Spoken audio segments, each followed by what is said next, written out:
thank you so much, Dave, for the opportunity to sit and chat with you today.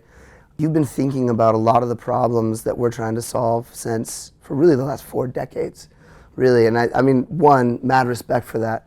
But two, it really seems to be kind of centered around this concept of digital sovereignty. What does that mean for you, and how would you define that for somebody who's never encountered that concept? The important aspect is for the individual to only have to reveal the absolute minimum amount of information that's necessary for the interaction, and that should be at the individual's discretion. Yeah.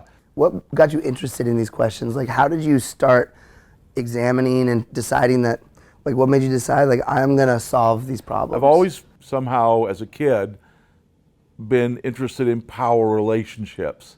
And, you know, like most kids, you sense the power of information technology. Like when you can't find something, you just can't find it. I was growing up, you know, in the 60s and all. I mean, there was a lot of dissatisfaction with the powers that be, and hope for a better world. And peaceful so future, I thought, well, hey, maybe, you know, information could be used to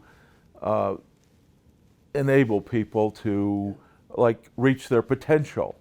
What is the relationship between a message that I can send to you and a payment that I can send to you? And why are those being dealt with at the same time in your most recent work?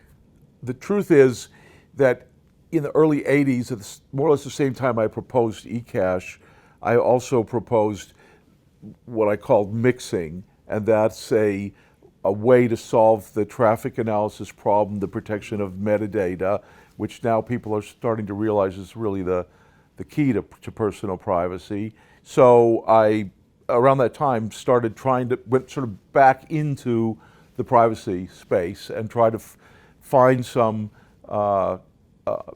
way to speed up the mixing. It speeds it up by a factor of thousands. That's awesome. Yeah, and that's enough to make it work perfectly well for smartphone. The thing is that once you have a solution to the traffic analysis problem, once you have this mixing working at high speed, then the requirements on the payment system in order to allow it to deliver privacy are reduced.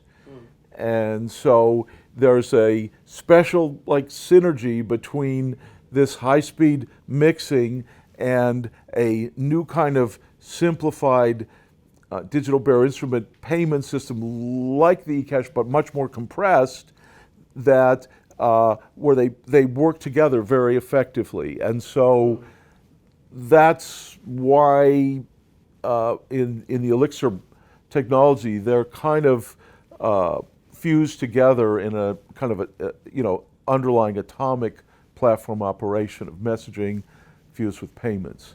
What impact has that had on the way that we interact with each other? The right to make untraceable payments and to receive, news or information in exchange for supporting the information gatherers of your choice, that is also necessary for democracy.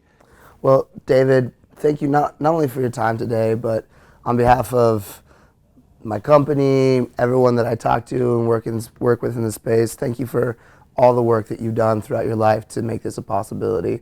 I know that we wouldn't be here without you and your incredible work, so thank you so much. Yeah, and thanks. It's a pleasure speaking with you. It's great to have a chance to meet you and talk with you about these things. Thanks Awesome. for your interest. Thank you, David. Hey, pleasure.